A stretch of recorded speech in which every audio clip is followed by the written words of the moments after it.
A cop laughs in court after arresting a man he thought was lying about being a U.S. Army general, but that laugh didn't last long. The courtroom in Toledo, Ohio was quiet enough to hear the ticking of the clock above the judge's bench. Every eye turned toward the man sitting at the defense table. A tall, broad-shouldered black man in a dark gray suit, hands clasped in front of him, calm as stone. His name was General Marcus Tillman. To anyone who didn't know better, he looked like any other middle-aged man fighting a petty charge. But the way he sat, straight, focused, respectful, gave him a quiet authority that most men never learned. Across the room, leaning back in his chair with a smirk, was Sergeant Derek Whitfield, the officer who arrested him. Derek wasn't hiding his attitude. He didn't care who saw it. He whispered something to another officer beside him, chuckled, and shook his head. "You telling me this guy's a U.S. Army general?" Derek scoffed under his breath, loud enough for a few people nearby to hear. "Man, please. He looks like he changes tires for a living." The courtroom burst with soft, awkward laughs. Even the clerk glanced up from her screen for a second. But Marcus didn't flinch. He kept his eyes forward, his breathing steady. Years of discipline taught him when silence spoke louder than anger. Then the judge entered, Judge Rachel Brenner, sharp as ever, with a voice that could cut through any room. "Let's bring this to order," she said, sitting down and scanning the files before her. Case number 4518. Defendant, Marcus Tillman, charged with obstruction and resisting arrest. The words hung in the air, ridiculous to anyone who actually knew the man. Marcus glanced briefly at his attorney, Anthony Graves, a young public defender who'd been assigned the case last minute. Anthony leaned close and whispered, "Sir, I know this looks bad, but keep calm. We'll get through this." "I've been calm my entire life," Marcus replied quietly, his voice deep but patient. "That's not the problem." Across the room, Derek leaned back and chuckled again, folding his arms like he owned the place. The arrogance was thick enough to feel it in the air. When the judge asked the officer to recount what happened, Derek wasted no time turning it into a story. "Your Honor, I stopped the defendant because he was acting suspiciously near a closed construction site. He got aggressive when I questioned him, refused to show ID, and started arguing about his rights." Anthony rolled his eyes. "Of course he did," he muttered under his breath. But Marcus didn't say a word. He just watched Derek talk, the same way he used to study enemy commanders through binoculars years ago, quiet, observant, waiting for the right move. The officer's confidence was almost cartoonish. "I had to detain him for my safety," Derek continued. "Man was reaching in his jacket, and I wasn't about to take chances. Turned out he had no reason to even be there." Marcus finally looked up. His gaze was sharp now, calm but cutting. "You didn't ask what I was doing," he said. "You assumed." Derek grinned. "Assumed? I knew something was off. I've been doing this job 15 years. I know trouble when I see it." A few people in the back shifted uncomfortably. The judge's eyebrows lifted just slightly. She'd seen plenty of cases like this. Anthony stood, straightened his tie, and said, "Your Honor, before we go any further, my client is a highly respected member of the United States military with over 3 decades of service. He wasn't loitering. He was inspecting a veterans housing project under federal contract." Derek laughed again. "Federal contract? For what? Cutting grass?" The laughter this time didn't spread far. The room went still. Marcus didn't move, but his silence carried more power than any insult. He turned slightly toward his lawyer and said softly, "He's not ready for what's coming." Anthony blinked, unsure what Marcus meant, but the tone made him believe it. The judge leaned forward. "General Tillman," she said, "you'll have your chance to speak. For now, we'll continue with testimony." Marcus nodded. "Yes, ma'am." But deep down, he knew this was bigger than a traffic stop or a courtroom argument. Something about Derek's smug grin told him this wasn't just ignorance. It was arrogance that needed to be corrected in the right way. He sat back, folded his hands again, and waited. There was no anger on his face, just patience, the kind that made everyone around him a little nervous. But before anyone in that courtroom would understand who Marcus Tillman really was, they had to hear how it all started. One quiet evening on a deserted street just outside Toledo. It was late evening in Perrysburg, Ohio, a few miles south of Toledo. The sun had already dropped below the horizon and the air was still, carrying that faint smell of rain from earlier in the day. General Marcus Tillman was driving home from an inspection at a new veterans housing site. It had been a long day, the kind that made your back stiff and your mind wander.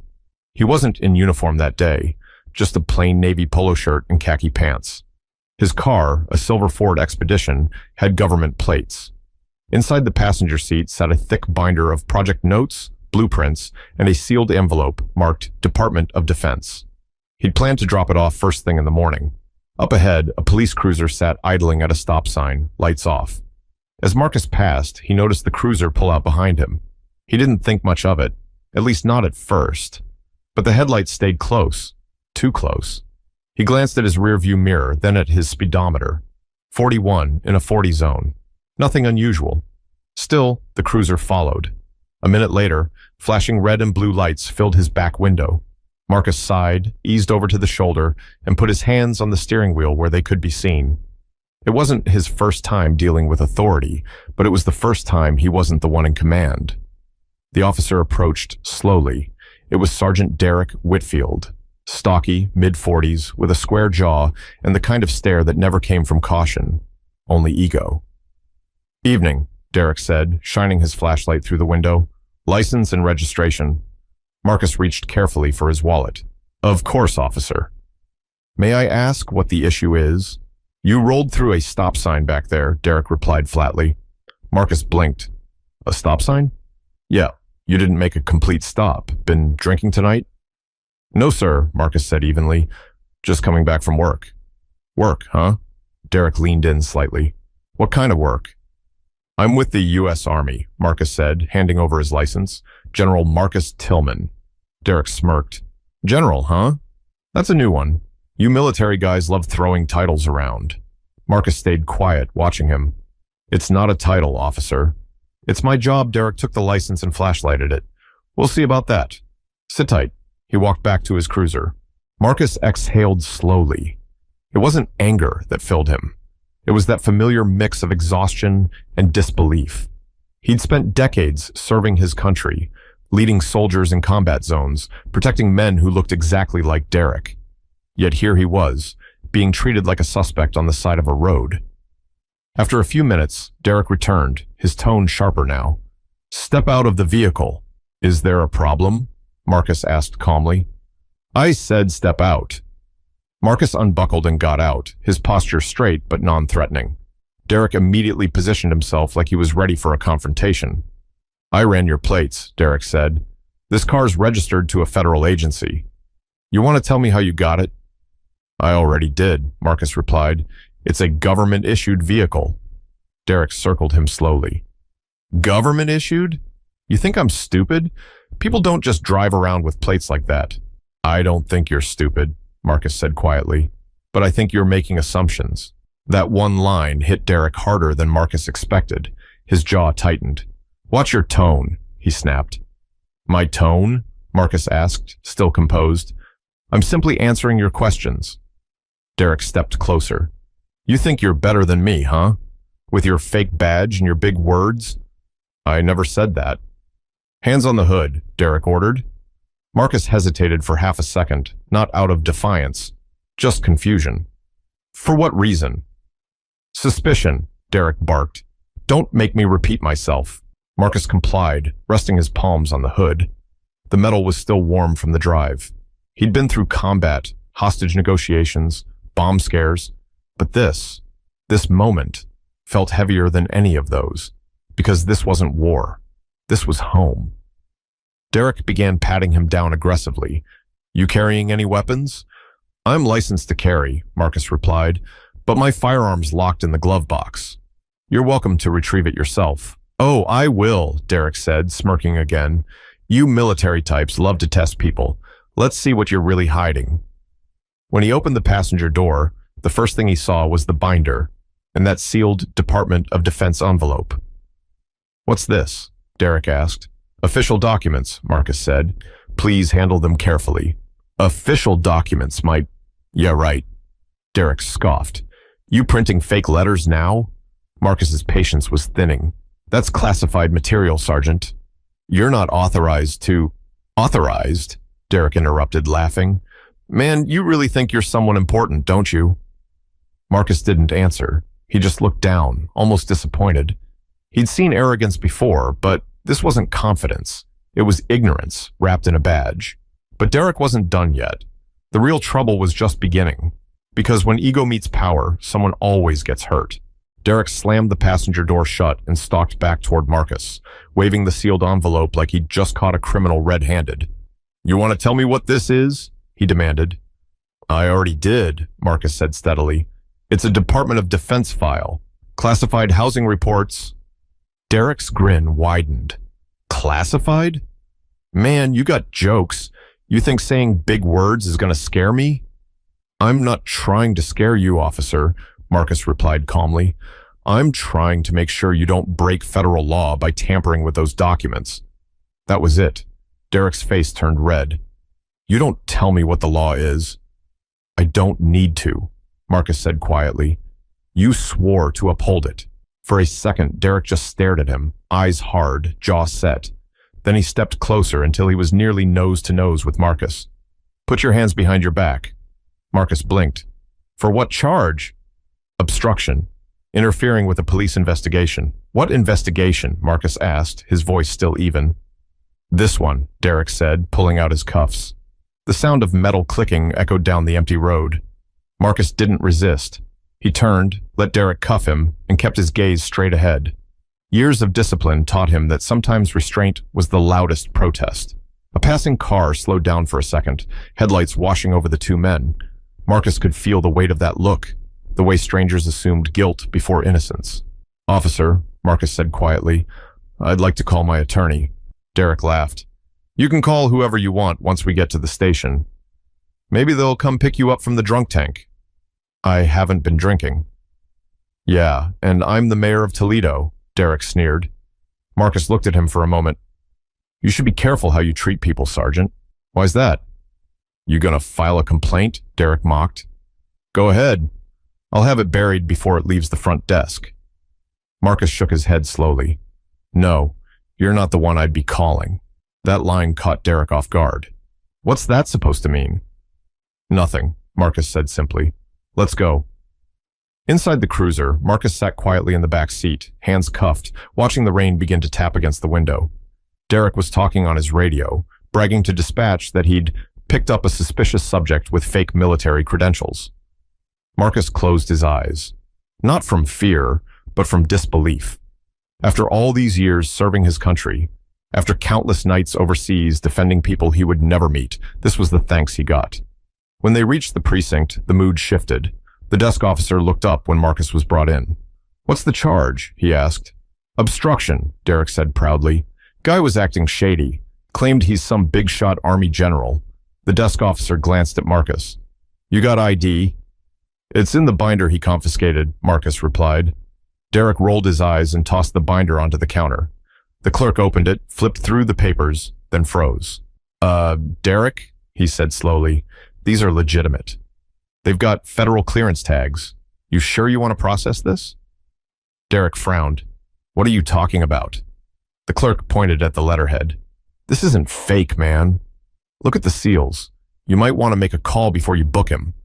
Derek hesitated for a second but pushed it aside. "Nah, let's go ahead. I'm not falling for that fake document stuff. I've seen guys pull this before." Marcus looked at the clerk, then back at Derek. "You're making a mistake." Derek leaned close, smirking again. "We'll see about that, General." Marcus said nothing, but the quiet in his voice carried weight, a kind of power that didn't need volume. When they put him in the holding cell, the door clanged shut, echoing through the concrete room. He sat on the bench, his posture still perfect, his breathing steady. A younger officer walked by, glanced in, and whispered to another, "He doesn't look like a troublemaker." The other officer shrugged. "Whitfield's been on edge lately. Let him have his win." But that win wouldn't last long, because within 24 hours, the truth about who Marcus Tillman really was would reach people far above Derek Whitfield's pay grade, and it would all come crashing down. The fluorescent lights in the holding cell flickered every few seconds, humming faintly above Marcus's head. It was past midnight now, and the station had quieted down to the occasional phone ringing and the shuffle of papers. He sat upright, his back against the cold concrete wall, watching the reflection of the hallway through the bars. Derek Whitfield walked by every now and then, pretending not to look in, But his smirk always gave him away. To him, this wasn't about law. It was about pride. He wanted Marcus to look small. When the desk officer finally approached, holding a clipboard, he hesitated. "Sergeant Whitfield," he called out, "I just got a call from the captain. He's asking why we've got a guy in custody with Department of Defense clearance." Derek waved him off. "Man, that's fake. He's running a scam. Captain's just paranoid about bad press." The desk officer frowned. "I don't know, man." His credentials checked out on the federal system. Derek froze for a second. "What?" "I said I ran his info through the database," the officer continued. "It came back verified. Major General Marcus Tillman, U.S. Army, current active status." For the first time that night, Derek didn't have anything to say. He muttered something under his breath and stormed toward the cell. Marcus looked up at him calmly. "Change of heart?" Derek stared at him, jaw tight. "Who the hell are you?" "I told you already," Marcus said. "You just didn't want to believe me." Derek stopped himself, his voice shaky now. "Why didn't you say something sooner?" "I did," Marcus replied, "more than once." The silence between them stretched. Derek finally turned away, mumbling, "Wait here." Marcus let out a slow breath. He could have made a scene. He could have pulled rank, shouted his title, called his connections the moment those cuffs went on, but he didn't. Because sometimes people needed to see their own arrogance play out before they'd ever understand it. A few minutes later, the door opened, and the captain, a tall woman with graying hair, walked in. "General Tillman," she said. Marcus stood. "Yes, ma'am." "I'm Captain Elena Brooks," she said, clearly uncomfortable. "I am so sorry about this, sir. We've verified your identity and your credentials. You're free to go." "Thank you," Marcus said simply.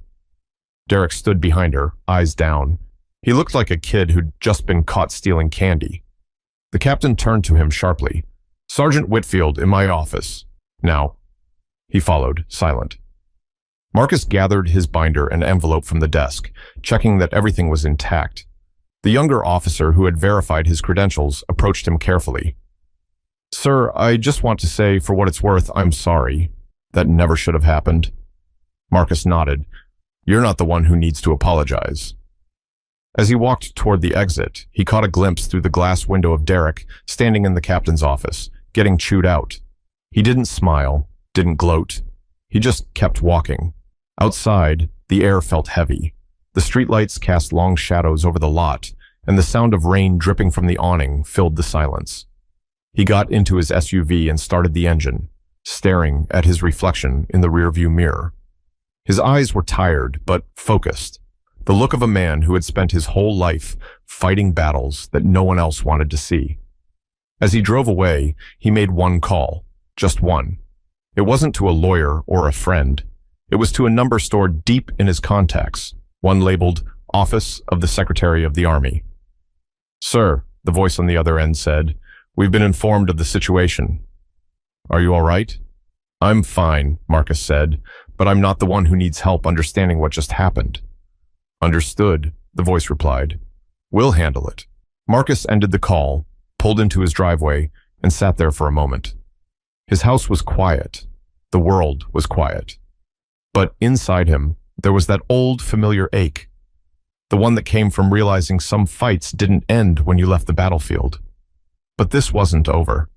The next morning, Marcus would walk back into that same courthouse, and the look on Sergeant Whitfield's face when he realized who he'd mocked in front of a judge would be something no one there would ever forget.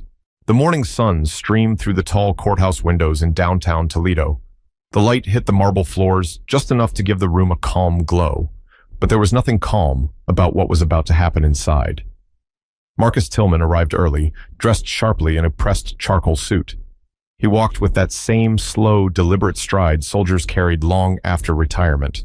Shoulders squared, head high, not out of pride, but out of habit.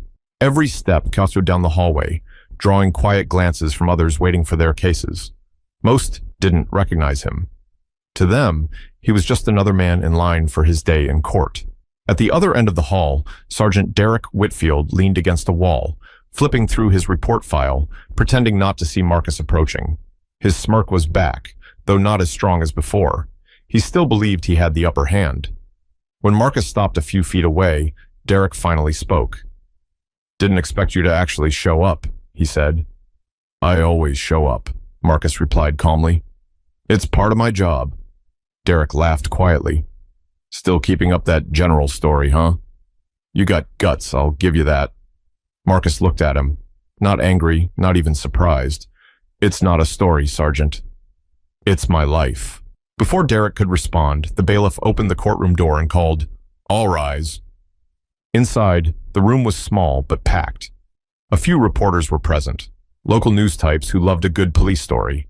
The judge, Rachel Brenner, sat tall behind the bench, flipping through her notes. "Case number 4518, she began. The state versus Marcus Tillman." Anthony Graves, Marcus's young attorney, leaned over. "Sir, we're going to let him speak first. Just stay calm." "I've been calm," Marcus said softly. "That's not what needs to change." The judge looked up. "Sergeant Whitfield, you filed this report. Please explain what happened." Derek stood, cleared his throat, and walked to the center of the room. "Yes, Your Honor. On the evening of September 14th, I observed the defendant acting suspiciously near a closed construction site. He refused to comply with my commands, became verbally combative, and resisted arrest." Marcus kept his eyes steady. Anthony interjected, "Your Honor, we have video evidence that says otherwise." Derek turned quickly. "What video?" Anthony smiled faintly. "Your body cam, Sergeant." The judge raised an eyebrow. "Play it." The room went silent as the bailiff rolled in a laptop and connected the footage. On screen, Derek's voice blared through the speakers, loud, mocking, and full of attitude. "Yeah, sure, you're a general," the recording played. "Next you'll tell me you work for the Pentagon." Then Marcus's calm reply followed. "Sir, please handle those documents carefully." The room shifted. People exchanged quiet looks. Even the judge leaned forward slightly. When the clip ended, Derek's smirk was gone. His face flushed red. Anthony stood. "Your Honor, my client did not resist. He complied, remained respectful, and identified himself multiple times.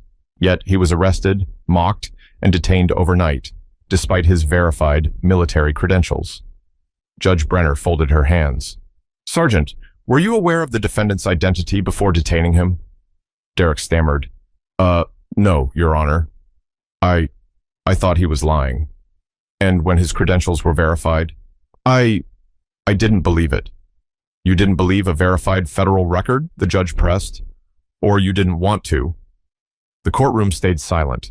Marcus finally spoke, his voice calm but firm. "Your Honor, I don't want to press charges. I just want acknowledgement." Derek turned, confused. "Acknowledgement? Of what?" "That this isn't about one night or one arrest," Marcus said. "It's about respect, the kind every man deserves, uniform or not." Judge Brenner watched him for a long moment, then nodded slowly. "General Tillman, do you wish to make a statement for the record?" "Yes, ma'am," Marcus said, standing. He turned toward the court, facing Derek. "Sergeant, I've served my country for over 30 years. I've commanded soldiers who looked nothing like me, and I've buried men who died protecting people they never met. I didn't spend my life fighting for freedom just to be treated like a criminal on my own soil." Derek shifted, eyes dropping to the floor. Marcus continued, his voice steady. "You could have asked a question instead of making an accusation. You could have listened instead of assuming, but you didn't. You laughed." He paused, letting the words hang. Derek swallowed hard. The silence was brutal. The judge spoke again. "General, is there anything else you'd like to say before I make my ruling?" Marcus gave a faint smile. "Just one thing." He reached into his pocket, pulled out his phone, and said quietly, "Sometimes respect needs a reminder." And that's when he made the call, the one that would change everything. Marcus held the phone to his ear as the courtroom waited in a thick silence. Even the judge paused, unsure what he was doing. His tone was calm, measured, but there was something in his voice that made everyone sit up a little straighter. "Hello?" Marcus said quietly. "This is General Marcus Tillman. I need to report an incident involving local law enforcement in Toledo, Ohio. Yes, I'll hold." The courtroom was dead still except for the faint static of his speaker. Derek Whitfield shifted uneasily, whispering to the officer beside him, "He's bluffing. There's no way he's calling." Then the voice on the line came through, firm and unmistakably official. General Tillman, we've been expecting your call. The Secretary's office is aware of the situation. You're on speaker with the Inspector General of the Army and the Office of Public Affairs. Are you currently in court? Yes, Marcus replied evenly. The arresting officer and the presiding judge are present. Judge Brenner's eyes widened. General, is this an official communication? Yes, ma'am, Marcus said simply, and it's being logged. The entire courtroom froze. The bailiff straightened his posture. Derek went pale. The voice continued. We'll have a representative from the Department of Defense present within the hour. Please remain where you are. Yes, sir, Marcus said before hanging up. He slipped the phone back into his pocket and looked around the room. Not smug, not angry, just composed. Judge Brenner cleared her throat, her tone now careful.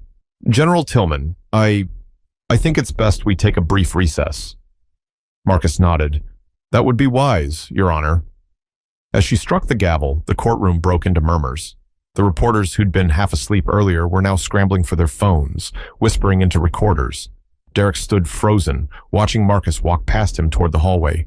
Wait, he said, his voice shaking. Who was that? Marcus stopped, turned slightly, and looked him in the eye. The people who make sure men like me, and you, are held accountable. He walked out of the courtroom, leaving Derek standing there, sweat starting to bead on his forehead. Outside, in the hallway, Anthony Graves caught up with Marcus. Sir, did that really just happen? Marcus gave a faint smile. Son, when you spend enough time serving your country, you learn a few numbers that matter more than lawyers. They stood in silence for a moment. Then Anthony said quietly, You could have crushed him the moment you were arrested. Why wait until now? Marcus looked toward the courtroom doors, because he needed to show everyone who he really was first. Now, nobody can deny it. Back inside, Derek sat alone at the defense table. His partner leaned over. Man, what's going to happen? Derek didn't answer. He knew. The call wasn't a bluff. And if what he'd just heard was true, this wasn't staying local. The Department of Defense didn't take lightly to one of their own being humiliated in a civilian courtroom. 45 minutes later, the courtroom doors opened again. 2 men and 1 woman walked in, all wearing dark suits with small gold pins on their lapels. The air changed instantly. Even the judge stood. Representatives from the U.S. Army Office of Legal Affairs, one of them announced. We're here on behalf of General Tillman. The reporters' cameras clicked like a chorus of crickets. Derek's throat went dry.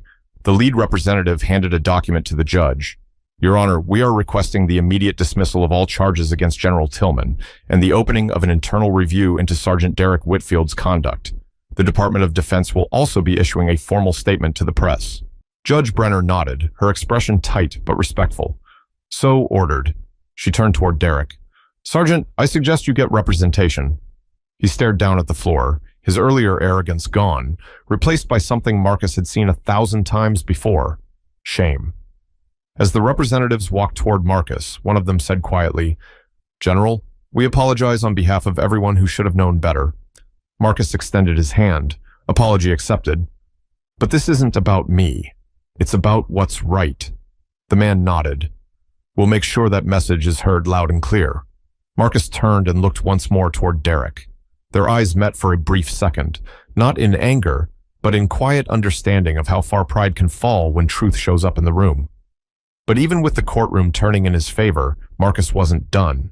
There was still one thing left to say, not for revenge, but for redemption. The courthouse emptied out slowly that afternoon, but the weight of what had just happened still lingered in the air. Word had already spread. Reporters clustered outside, cameras rolling, voices overlapping as they shouted questions about the Toledo incident. Inside, the judge's chambers were quiet. Sergeant Derek Whitfield sat alone in a chair, his badge and service weapon laid neatly on the table in front of him. He wasn't handcuffed, not yet, but the humiliation was worse than any punishment he could have imagined. His world, built on control and authority, had crumbled in front of a crowd. The door opened, and Captain Elena Brooks walked in. She'd been called in from the precinct. She looked tired, disappointed. You know why I'm here, she said flatly. Derek nodded without looking up. Yeah. They're putting you on administrative leave, she continued, pending review. But between you and me, she paused. It's not looking good. Derek finally looked up, his voice cracking just a little. I messed up. Brooks sighed. No, you didn't just mess up, Whitfield. You embarrassed the department, the city, and yourself. That man could have destroyed your career with one phone call, and instead he just let the truth do the talking. He swallowed hard, eyes red. I thought he was lying.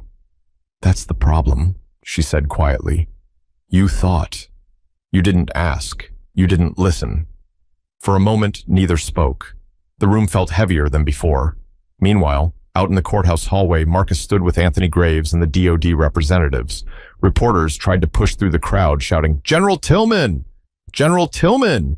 Do you have a statement? He turned toward them, his expression calm but serious. I do, he said. The microphones extended toward him like metal arms. I've served this country for over 30 years, he began, and I've seen men of every color and background fight side by side. Not because they were the same, but because they believed in the same thing, justice, respect, honor. He paused, scanning the crowd. What happened to me shouldn't happen to anyone. Not because of the color of their skin, or the clothes they wear, or the car they drive. Respect should not be earned through rank or reputation. It should be automatic until proven otherwise. A hush fell over the crowd. Even the reporters lowered their cameras slightly. Marcus continued, I'm not here to ruin a man's life. I'm here to remind people what happens when we stop seeing each other as human beings. When we let fear or arrogance dictate how we treat one another, we lose something far greater than pride. We lose our integrity. The DOD representative beside him nodded subtly. Anthony, still standing nearby, leaned in and whispered, That was perfect, sir. Marcus shook his head slightly. It's not perfect, son, but it's honest. As he left the building, one of the local journalists, a young woman named Dana Morales, called out softly, General, will you forgive him? Marcus stopped at the top of the courthouse steps and turned back. Forgiveness isn't about pretending it didn't happen, he said. It's about refusing to carry someone else's ignorance as your own burden. Dana lowered her mic slowly. The crowd stayed silent. Later that evening, footage of Marcus's speech aired on every major local station, and by midnight it was trending online. People were arguing in the comments, sharing stories, reflecting on what they'd seen. At home, Marcus sat in his living room, the TV still playing muted in the background. He didn't need to watch. He'd lived it. He glanced at the folded American flag sitting on the shelf above his fireplace, the one that had traveled with him through 3 tours overseas. It reminded him why he'd chosen silence when he could have chosen power. Because real strength didn't shout. It endured. Across town, Derek sat in his small apartment, staring at the letter that confirmed his suspension. His phone buzzed with messages from reporters and coworkers, but he ignored them all. For the first time in years, he didn't have a comeback or a defense. He picked up his phone, opened a new contact, and hesitated before typing, General Marcus Tillman. He didn't expect an answer, but he called anyway. The line rang twice before a voice picked up. This is Tillman. Derek cleared his throat. General, it's Whitfield. I don't expect you to talk to me, but I needed to say it anyway. I was wrong. All the way wrong. I let pride get in the way of doing my job right. Marcus was silent for a moment.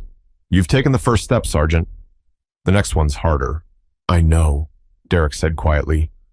I just wanted to say, I'm sorry. I believe you, Marcus replied. Now make sure your actions believe you too. He ended the call gently. Derek sat there, staring at the phone, his own reflection faintly visible in the dark screen. For the first time, he didn't see a badge or authority, just a man who'd finally been forced to face himself. But Marcus knew something deeper than punishment had taken place that day. This wasn't just about a courtroom or a headline. It was about what happens when dignity meets ignorance and wins without hatred. The following week passed quietly. No press conferences, no new statements. Just the hum of daily life moving on, while somewhere beneath it all, lessons settled in the minds of those who had seen the story unfold. General Marcus Tillman went back to his routine. Early mornings, black coffee, and checking in with the Veterans Housing Project he'd been overseeing. The men on site treated him with a kind of reverence now, not because of the headlines, but because they'd heard what he'd done and how he'd handled it. One of the younger workers, Devin, approached him during lunch. Sir, I saw the video, he said shyly. That cop. Man, I don't know how you stayed that calm. Marcus smiled faintly. You don't win every battle by swinging back, son. Sometimes you win by standing still and letting the truth speak for you. Devon nodded slowly, letting the words sink in. As the day went on, Marcus found himself thinking about Derek Whitfield, about the call, about the sound of genuine remorse in the man's voice. He wasn't naive. He knew one apology didn't erase years of arrogance or prejudice, but he also knew change had to start somewhere. That evening, Marcus sat on his porch, the sun low and orange over the Ohio sky. He held a letter in his hand, one that had arrived earlier that day. The return address read, Toledo Police Department. He opened it. Inside was a short, handwritten note. General Tillman, I've been ordered to attend retraining, but this isn't about orders. I wanted you to know that I'm going. Not because I have to, but because I need to. You didn't humiliate me. You showed me who I'd become. I won't forget that. Derek Whitfield. Marcus folded the letter neatly and set it on the table beside him. For the first time in a long while, he allowed himself to smile fully. He whispered to himself, that's a start. The next morning, Marcus was invited to speak at a local community center. Veterans, police officers, and students filled the seats. He stood at the podium in his uniform, not because he wanted to show rank, but because he wanted to remind people what discipline looked like. I'm not here to talk about one bad cop or one bad day, Marcus began. I'm here to talk about what happens when people stop listening to each other. He glanced around the room, faces of every color and age looking back at him. Respect isn't a reward, he said. It's a responsibility. It's what you give to people before you judge them, not after. He paused. You want to change the world? Start with how you treat the person standing in front of you. That's where justice begins. Not in a courtroom, not in a headline, but in a conversation. The room was still. No one moved. Afterward, a young police cadet approached him and said, Sir, I think I needed to hear that. Marcus smiled. We all do, son. Even me. As he left the community center, the same reporter from the courthouse, Dana Morales, stopped him again. General, after everything that's happened, do you feel justice was served? Marcus thought about it. Justice? He said quietly. Maybe. But justice without understanding doesn't last. Understanding, that's what changes people. Dana lowered her mic. And forgiveness? He looked at her for a long moment, then said, Forgiveness isn't weakness. It's what separates discipline from revenge. Later that night, Marcus sat once again in his living room. The letter from Derek was still on the table. The folded flag caught the glow of the lamp beside it. He leaned back in his chair, the faint creak of wood filling the silence. In his mind, he replayed everything. The stop, the cuffs, the laughter, the phone call, the look on Derek's face when the truth hit. But what he remembered most wasn't anger. It was the moment Derek called to apologize, because that, in its own small way, was victory. He stood, turned off the lamp, and said softly to himself, Some wars aren't fought overseas. Some are fought right here, in how we choose to treat each other. The house went dark. The night air was cool, still carrying the faint sounds of the city, quiet, steady, alive. And that's the thing about respect. It costs nothing to give, but it changes everything when you do. If this story moved you, take a second today to look at how you treat people, at work, on the street, online. Respect doesn't start with a title or a uniform. It starts with you.